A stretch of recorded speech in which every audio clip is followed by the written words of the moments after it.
how the Qin Dynasty fell in just 3 years. The story of China's Nero, Qin Er Shi, or Hu Hai. In 210 BC, China's first emperor, Qin Shi Huang, died while touring his newly unified country. When the emperor was dying, he decreed that his eldest son, Fu Su, should become the new emperor and attend his funeral. Fu Su was stationed at the Great Wall, gaining military experience there. As messengers were about to set out, a minister named Zhao Gao stopped them. At that moment, the empire's fate changed. Zhao Gao then replaced the successor's name on the decree with Hu Hai, Qin Shi Huang's 18th son. Hu Hai was a spoiled boy and a hedonist. He was the only son accompanying his father on this journey, and he was Zhao Gao's student. Zhao was confident that he could control this future new emperor. He was right. Hu Hai listened to and obeyed Zhao Gao until his last moment. With the help of Chancellor Li Si, Hu Hai became the legal successor and took over the empire. This was the beginning of the end of the Qin Dynasty. When Hu Hai came to the throne, his father had left him a powerful, unified country with a battle-hardened army of 500,000 and almost all enemies vanquished. The old emperor hoped his empire could last for thousands of years. That's why he called himself Qin Shi Huang, meaning the first emperor, and demanded his successors be called the second, third, and so on. Qin Shi Huang was brutal but capable. He knew how and when to use power. However, his son Hu Hai was never meant to be his successor. So the old emperor spoiled him. He let him do whatever he wanted, thinking Fu Su would take over one day. Little did he know, his spoiled son would become the grave digger of his beloved empire.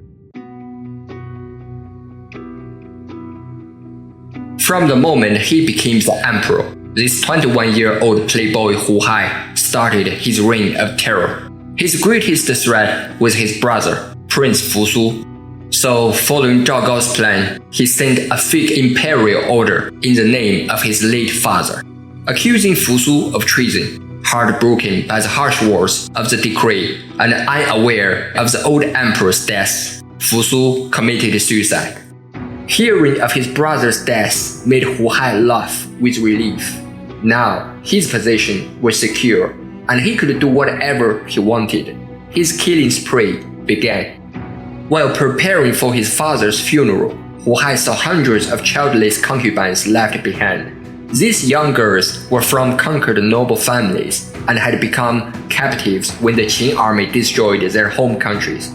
Hu Hai thought, with his father dead, what was the point of keeping these women alive? So he had them all killed and buried with his father. Their cries echoed through the enormous palace for 3 days. Despite Fu Su's death, Hu Hai still couldn't sleep well. Following Zhao Gao's advice, he decided all his siblings must die to secure his throne. Without hesitation, he ordered his 12 brothers beheaded and 10 sisters tortured and killed in public. Their screams and cries brought tears to onlookers. The people were appalled and couldn't understand why the young emperor did this to his own flesh and blood. History doesn't tell us why he did this, especially to his sisters. After all, they couldn't threaten his throne because women were excluded from the line of succession. Maybe he just wanted to send a chilling message to anyone who might challenge his power. Hu Hai treated officials of the empire worse than his siblings. Many were tortured and purged just for telling him the truth. So after waves of purges, no one dared to tell him what was happening outside the court. Any negative news could incur his wrath and a death sentence. As a consequence, Hu Hai was surrounded by good news and thought everything was improving. If he had stopped there, he wouldn't have been that terrible, as the victims were only a small number of powerful aristocrats and officials. After all, throughout history, there has been no shortage of such crazy emperors and kings. But he didn't stop. He wanted everyone in the empire to feel his power. In 210 BC, not long after he took power, Hu Hai held a solemn funeral for his father. The famous Qin Shi Huang, or the tomb of the first Qin Emperor, was finally completed. Countless workers had already died during its construction. Those who completed the project thought they could finally see the sun and reunite with their families. However, just as they were about to walk out of the tomb, they heard the horrible noise of the closing tombstone gate. Under Hu Hai's order, soldiers closed the gate from outside to prevent any leaks about the tomb's secrets. Those hundreds or even thousands of workers remain buried there today. Not just the tomb, but all kinds of massive construction projects continued, with labor and military service demands heavier than ever. New palaces, roads, canals, and a great wall all needed more manpower. In Hu Hai's eyes, these people were disposable, but he was wrong. Eventually, he pushed them beyond their limit. His brutal policies spurred nationwide uprisings. In 209 BC, Chen Sheng and Wu Guang led the first rebellion. Even today, they remain household names in China, known as icons of resistance to power. Chen and Wu were convicts being escorted to the Great Wall. Days of heavy rain delayed them. According to strict Qin law, they would face execution for being late. Out of desperation, anger, and humiliation, they killed 2 military officers, scolding them. Then, in his famous speech, Chen Sheng asked these desperate convicts, "My brothers, we've all been delayed by the heavy rain and missed the deadline to reach the Great Wall. For this, we will undoubtedly face execution. Even if we are not executed, serving at the border means most of us would die anyway.